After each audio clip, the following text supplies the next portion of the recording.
When time steals our years away, shall steal our pleasures too.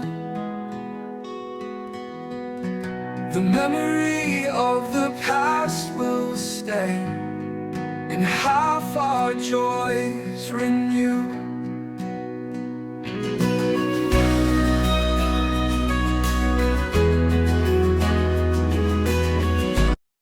Hello and welcome. Well, this is another article and it's from attitude.co.uk and it's Why We're Losing So Many Gay Men to Chemsex and Suicide.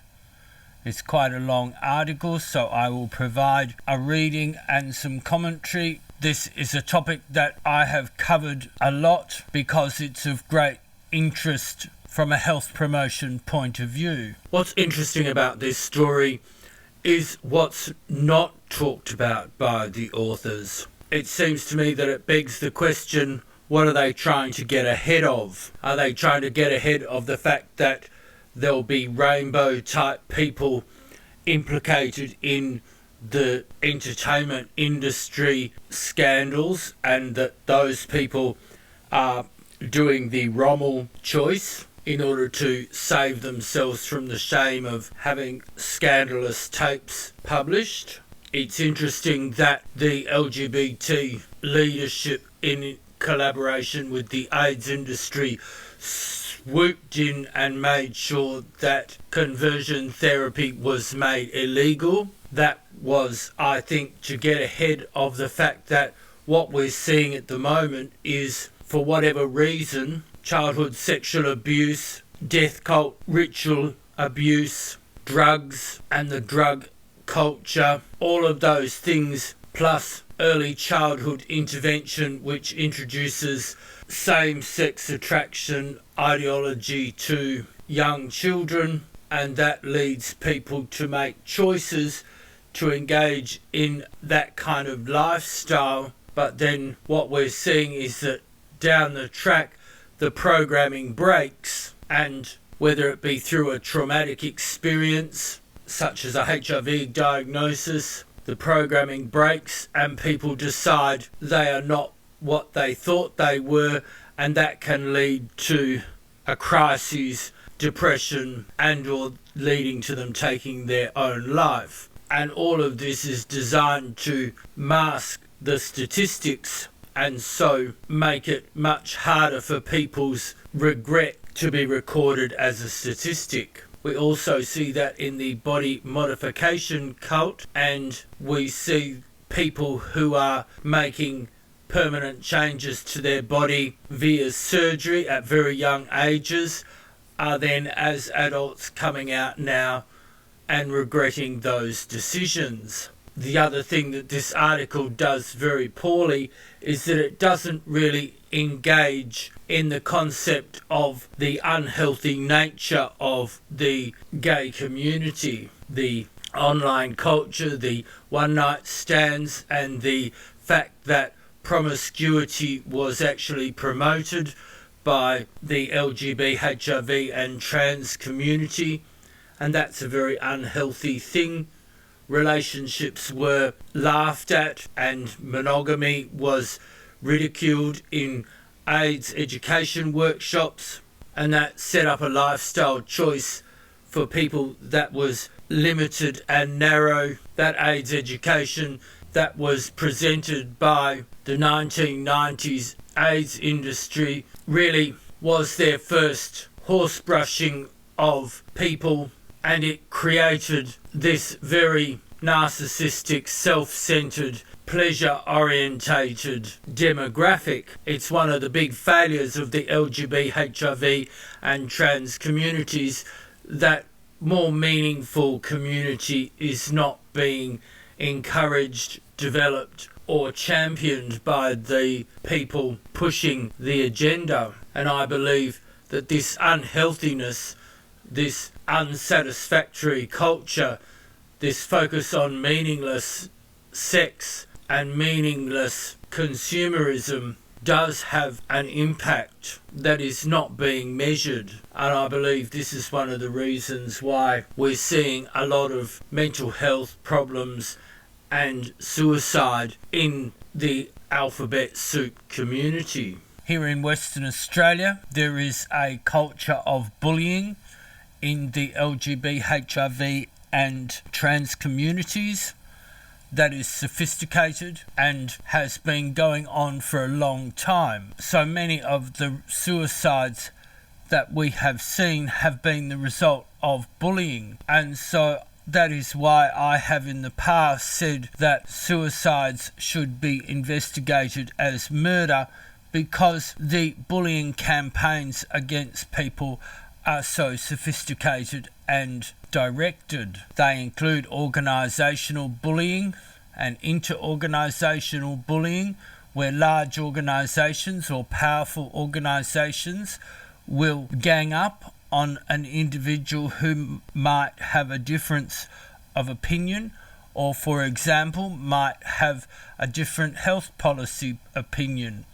And so instead of including all views and discussing things sensibly, what these toxic organisations do is they allow individuals and groups to bully people so that they stop participation in groups and the community. And so you'll also find one person will get a person in another organisation to do the bullying for them so that they can not be traced to the bullying, so there's plausible deniability, and that actually makes this more of a problem because it means that the bullying is conscious, planned, deliberate. That's why we need to see a shake-up in the LGBT, HIV and trans community organisations so that these kinds of bullying cultures and toxic, tired, cruel and nasty modus operandi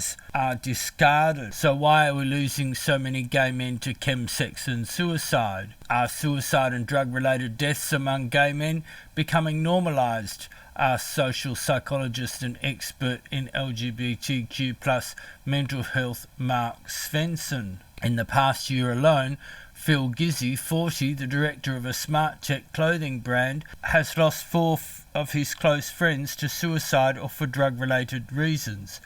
He refers to himself as a survivor, having been in multiple situations and circumstances that he says could have prematurely ended his life too. He is not alone in his devastating loss.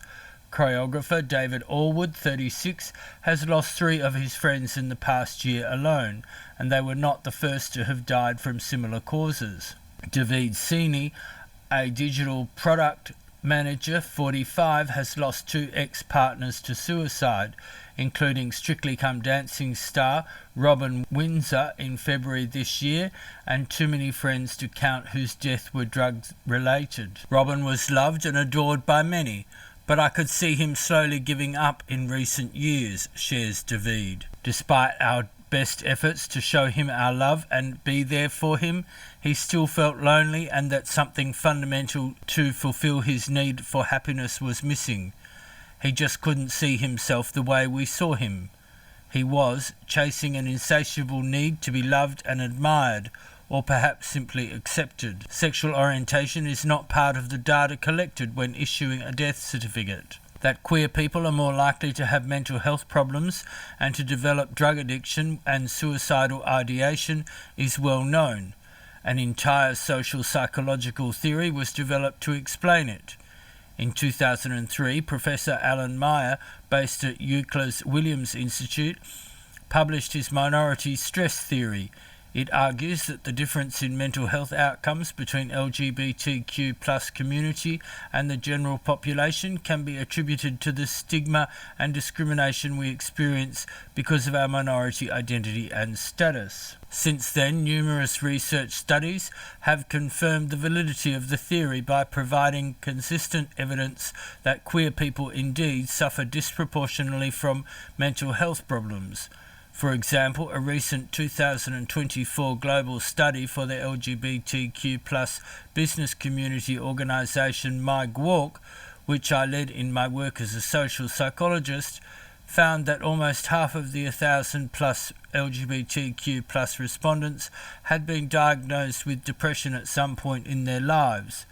However, research on the frequency and cause of suicide, as well as drug-related premature deaths in the community, which often also stem from mental health problems, is much scarcer. More needs to be done to uncover the magnitude of this silent epidemic, and for us as a community to better understand what we can do to stop it in its devastating tracks. The link between the well-established mental health disparities and premature death rates in our community was given some attention in the mainstream press in 2017 when the Huffington Post published a gut-punchingly raw and undeniably accurate examination of what the author Michael Hobbs referred to as the epidemic of gay loneliness. He concluded that despite all the progress towards equality and acceptance of gay people that has occurred over the past couple of decades, gay men were still as unhappy, lonely and disconnected as they had been decades before. The rise of Chemsex. Despite greater equality through legislation and visibility in the media, stigma and discrimination has become more subtle, but no less harmful. Plus, the very fabric of the gay scene has been reshaped by a combination of the rise of online hookup apps and the new sex and confidence-enhancing drugs. We had never been more connected, yet feelings of internalized homophobia, stigma and shame pervaded among queer adults, to be inevitably projected onto others. This, Hobbs argued, can create a perfect setup for drug-induced temporary and shallow connections, most often not lasting beyond a drug-fueled sex session, commonly referred to as chemsex, became more common and had damaging consequences. Throughout the 2010s, the demand for chemsex support offered by Dean Street, a sexual health clinic in central London, had increased steadily, as did the demand for Antidote, London-based LGBTQ+ charity London Friends Drug Harm Reduction Support Service. I don't believe there's any real effort being made to deal with drug addiction and dependency in the LGBT, HIV and trans community here in Perth. The West Australian AIDS Council has a needle exchange program, and so they are more interested in handing out needles and enabling drug usage rather than dealing with the horrendous consequences of drug addiction. This can also be seen in the fact that the WA AIDS Council has consistently refused to provide community groups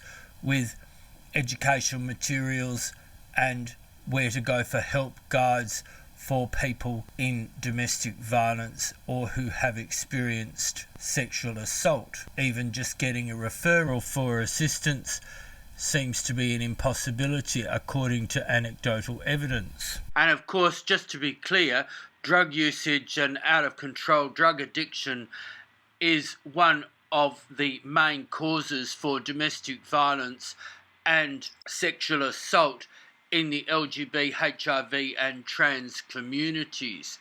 There is a large body of research which shows that this is a crisis, and it is very disappointing that the health authorities in Western Australia refuse to do anything about it. In 2019, Channel 4 broadcast Sex, Drugs and Murder, a documentary produced by Dispatches in partnership with the Terence Higgins Trust.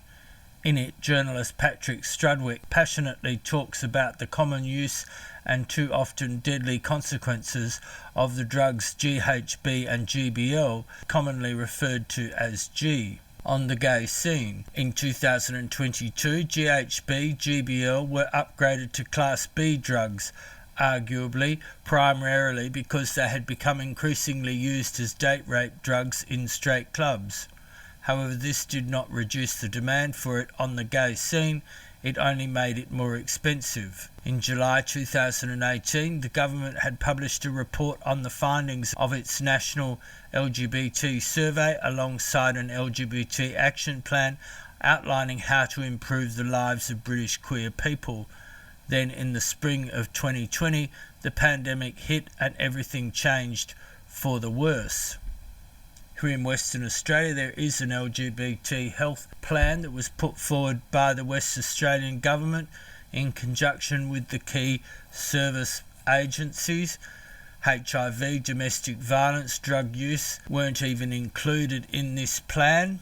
It was a plan that was widely panned by community groups. The Health Consumers Council, which led this initiative, have been silent and have seemingly refused to do a proper LGBT health policy document. It should have been really easy for the Health Consumers Council to get a copy of the data that was collected in the community survey and rework that data in an accurate way. And it was quite clear that the people who wrote the report actually deleted and left out data from the survey, because we know that people from the HIV organisations non-aligned to the WA's Council attended these seminars and provided significant feedback on the areas of HIV, domestic violence and drug abuse. I personally believe that this was a deliberate sabotage from a policymaker point of view, so that the mix of funding and the resources allocated to agencies was not changed. If they'd started talking about drug abuse and sexual assault, etc., in a formal report, then the current support and health promotion agency funding would have had to have been changed. And at the moment, they're all pro-drugs and pro-needles, and they don't do anything to talk about these really serious health problems, and they are living in fear of being merged and audited by the WA Health. And that's why so many staff from the NGOs have got themselves into positions in the health department so that they can block any evaluation of these unaccountable NGOs that don't seem to do anything but enable the problems that they are supposed to be being funded to fix. The lockdown legacy. The pandemic exacerbated many issues that already existed. Loneliness and isolation became an even bigger global problem, not only for queer men, and our mental health deteriorated. With social distancing restrictions in place, Dean Street was no longer able to offer face-to-face Chemsex support services. Ignacio, one of its former Chemsex specialist advisors, decided to set up the charity Controlling Chemsex, offering online support services for people struggling with their drug use and sex addiction. People lost their jobs, were banned from socialising and confined to their homes for months on end, but the hookup apps were busier than ever, says Ignacio. Many men who contacted us told us their drug use became much more frequent during the lockdown and almost exclusively associated with casual sex hookups. Many may argue that normality has somewhat returned, but we are still learning about the long-term effects of the pandemic at societal level, as well as in the LGBTQ+ community. Ignacio explains that the demand for controlling chemsex services has skyrocketed, and suicide ideation associated with drug misuse is increasingly common. That's Ignacio there. Julian Deneen, assistant manager at Antidote, tells me that most of their clients are gay men with crystal meth and or GHB/GBL addiction. The change in drug use, cost and availability has had a significant impact on our community. Chemsex and addiction does not discriminate. It reaches far and wide and impacts the lives of families and loved ones, as well as the individual, he says. Crystal meth can significantly impact people's mental health, especially if there is already a pre-existing condition. Low mood, depression, psychosis, suicidal ideation, and impaired decision-making are just some of the negative side effects associated with its use. At the same time, GHB-GBL is very dose-specific. The margins for error are small, and we hear too often about accidental GHB, GBL overdoses. It's difficult to really know what's going on without data, concludes Janine. We can make estimations. We can go on a feel of what we have experienced. But without the data, it's pretty hard to know what's happening and how big the problem is. I certainly have a sense that we're only scratching the surface when we talk about losing loved ones to a suicide or a drug-related death. Is it an epidemic? The short answer is we don't know for sure because we simply don't have the data. And that's a central part of the problem. National statistics from England and Wales tell us that men are more likely to end their life than women, and drug-related deaths are more likely to be caused by opiates and to happen to people born in the 1970s living in the north of England. In fact, geographically, London has among the lowest rates of drug-related deaths. But are these national statistics also representative of the LGBTQ+ community? As it stands, there is no way for us to know for certain. Information about sexual orientation is currently not part of the demographic data collected when issuing a death certificate in the UK. Similarly, GHB, GBL, a commonly used drug on the gay queer scene, is neither included in standard toxicology reports nor accounted for in national drug use statistics. GHB, GBL have been linked to many premature deaths on the gay scene in both accidental and more sinister circumstances. Those sinister circumstances would mean deliberate drink spikings and sexual assault. Anecdotally, this is something that has been heard of occurring in Western Australia, but the LGBT, HIV and trans community leaders don't like anything that's not good news, so we're not allowed to talk about that. The logic for not including these drugs in standard toxicology reports is not difficult to grasp. Only a small subsection of the UK population uses them, and the healthcare system and our government naturally prioritise the drugs causing the most damage across the wider population. However, this leaves the very real possibility that a silent epidemic could be taking place on the gay scene right now, and there would be no way for us to know for sure. National suicide statistics data comes with a similar limitation in that it does not include information about sexual orientation. It is therefore impossible to know for sure how many more gay, bi, queer men end their lives compared to straight men. Each person who tragically loses their life prematurely has their own unique story, life experiences and personal circumstances. It's difficult to generalise. It's understandable that family and friends might be hesitant to the idea of reducing the death of their loved one to a number and a statistic, as a death to be analysed and categorised together with hundreds of other possibly related sudden premature deaths. But it's important that we do, as suicide and drug-related deaths often share many of the same underlying contributory factors.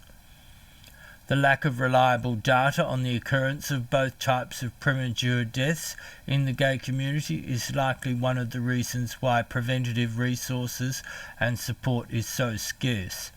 If we don't know the scale of the problem, how are we expected to develop interventions to prevent them?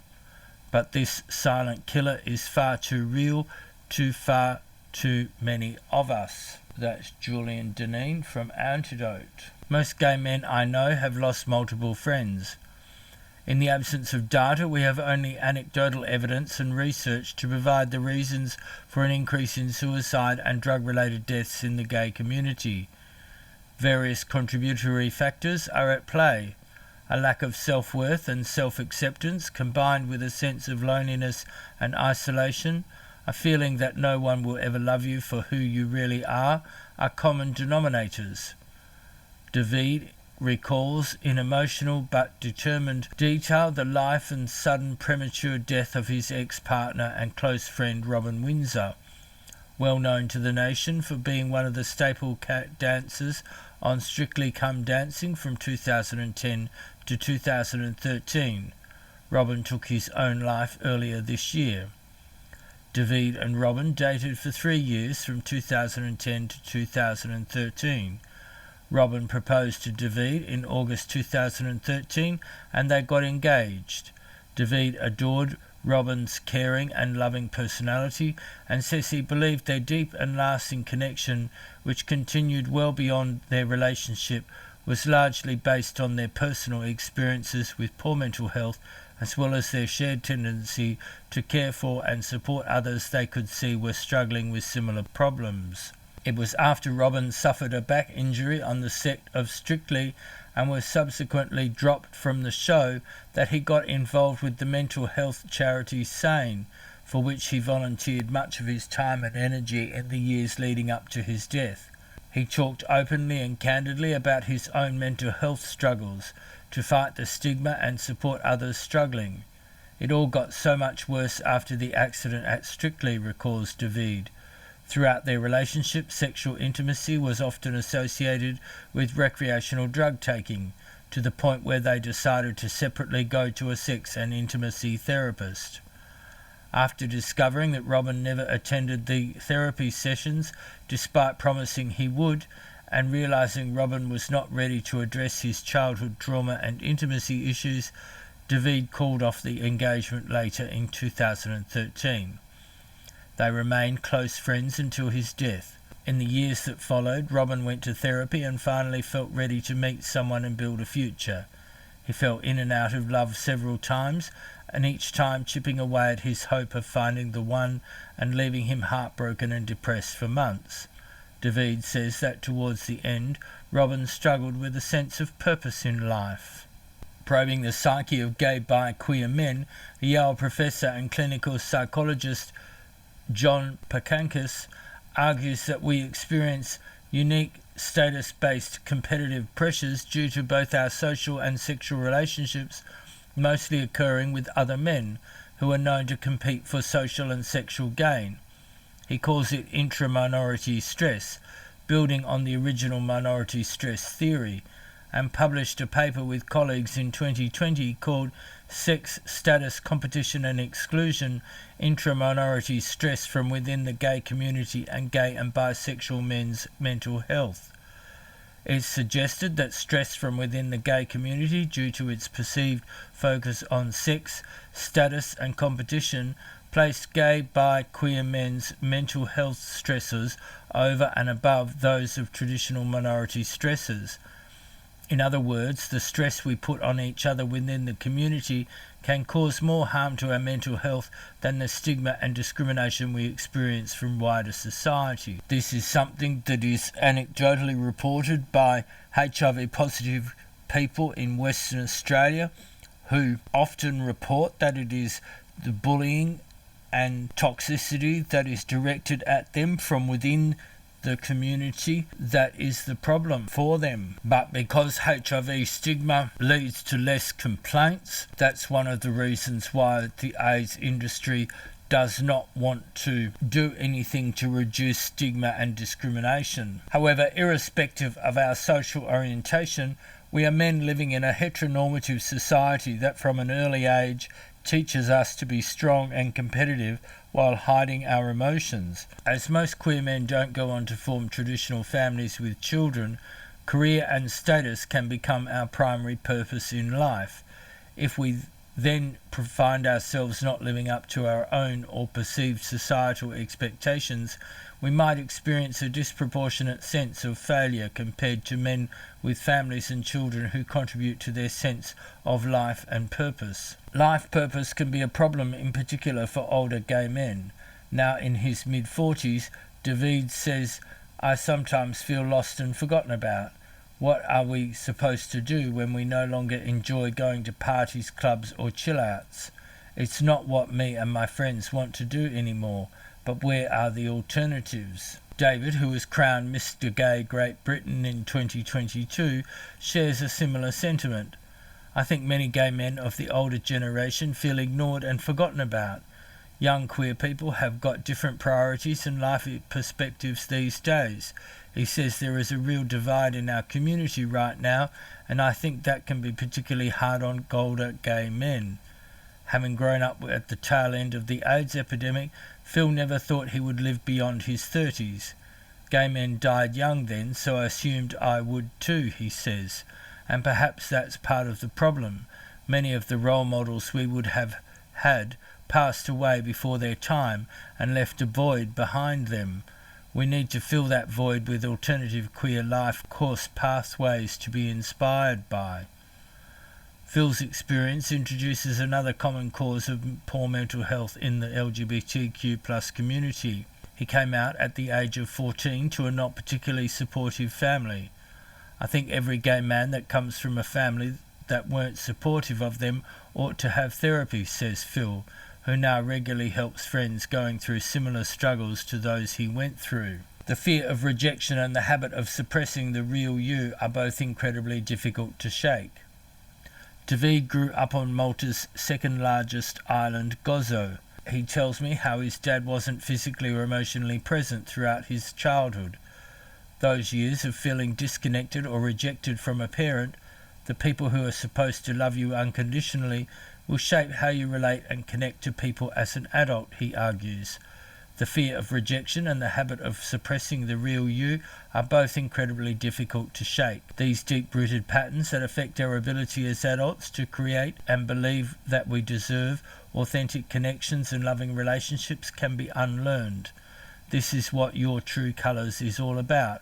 A well-being retreat for gay, bi and queer men. It's about giving men the tools and knowledge to rid themselves of the shame and help them create authentic connection. Added to the above factors is a learned avoidance of talking about our emotional struggles out of fear of coming across as weak or unattractive, while any sense of failure in our professional lives can become overwhelming to a point where we might find ourselves turning to unhealthy habits to numb the shame or pain. As queer people, we spend the first part of our lives ashamed.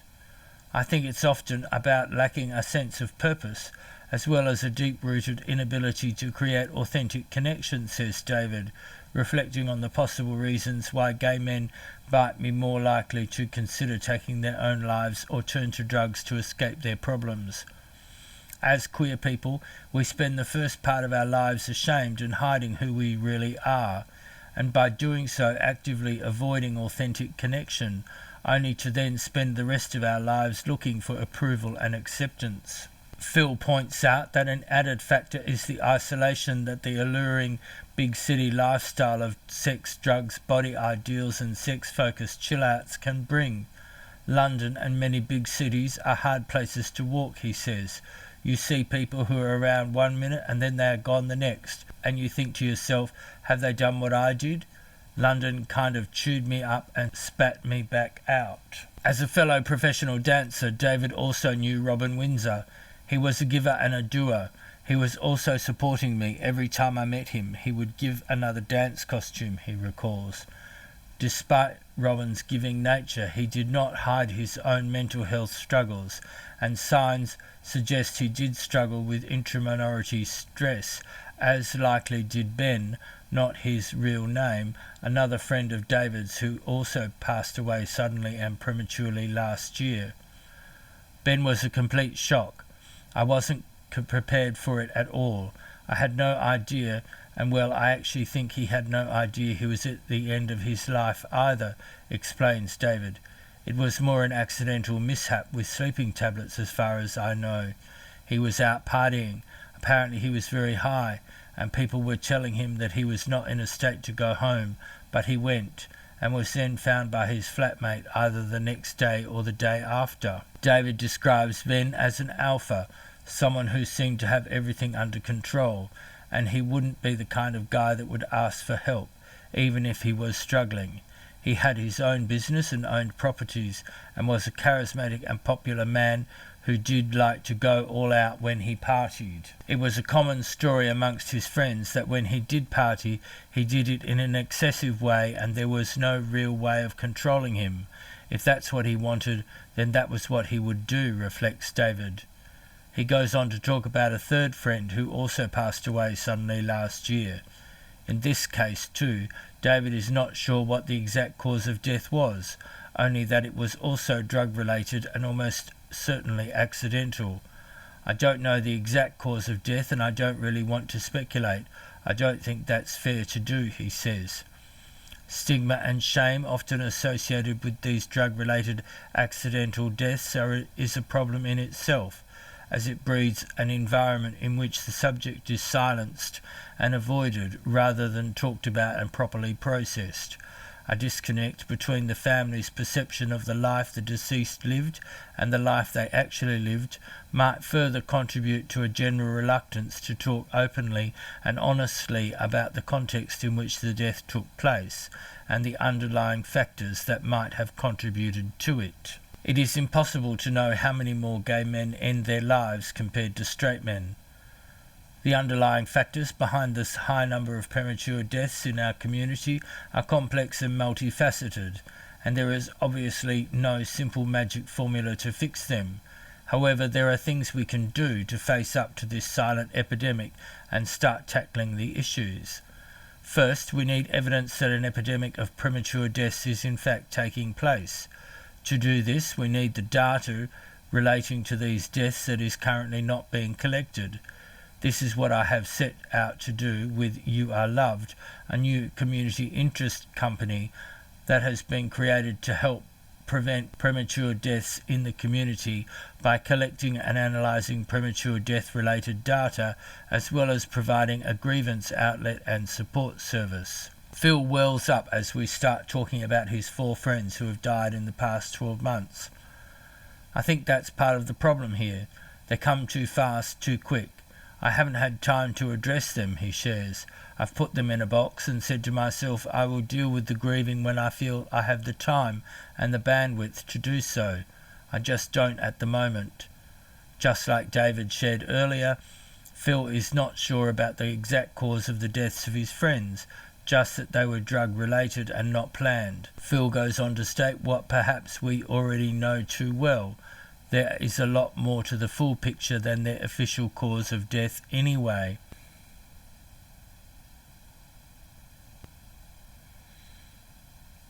This is what You Are Loved will address. A safe and anonymous database will allow anyone to confidentially log the premature death of a loved one. The register includes questions about the official cause of death as well as the wider context of it, and questions about their mental health, well-being and drug use. It also provides a memorial space where thoughts and memories of the loved one can be shared. The register will ultimately collect vital information that will help provide evidence and direct more resources towards the prevention of further deaths. We need to get better at celebrating and valuing alternative queer life course paths. Straight or queer, those who decide to go down the family path will likely associate that with their life purpose.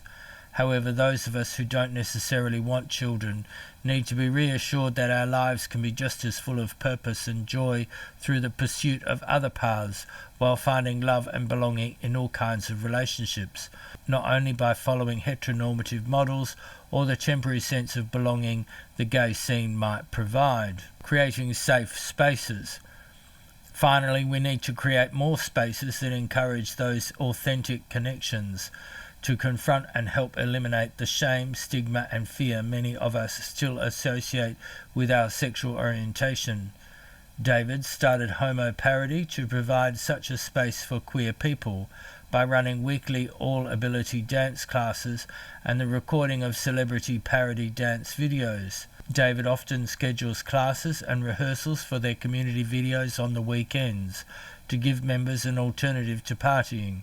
Having a responsibility or a sense of commitment to something can really help take your mind off temptations, argues David, as he recalls a message he received from a member who said it was the first time since moving to London that he had woken up on a Monday morning feeling that he had a sense of purpose, something to live for.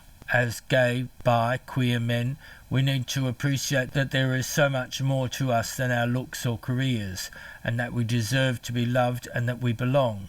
If I can wish for Robin's life and death to have a legacy, then I wish that by talking about it openly and honestly, it will help others who might be in a similar situation to see and appreciate their lives from a different perspective, says David. In his last words, Robin says he wants to be remembered as a good person who brought a lot of sparkle and joy to thousands through his dancing and charity work.